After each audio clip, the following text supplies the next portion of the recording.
Isang araw na ako namimingwit dito sa ilog, guys. Ngayon lang ako naka pamingwit dito sa ilog na ano, haba-haba yung ano ko, yung lagayan ng isda.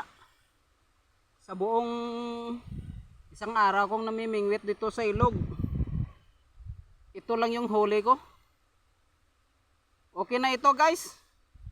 Piprituhin ko na lang. Lagyan kong ano, gulay. Sana bukas makahuli na ulit ako. May pang ulam na, guys.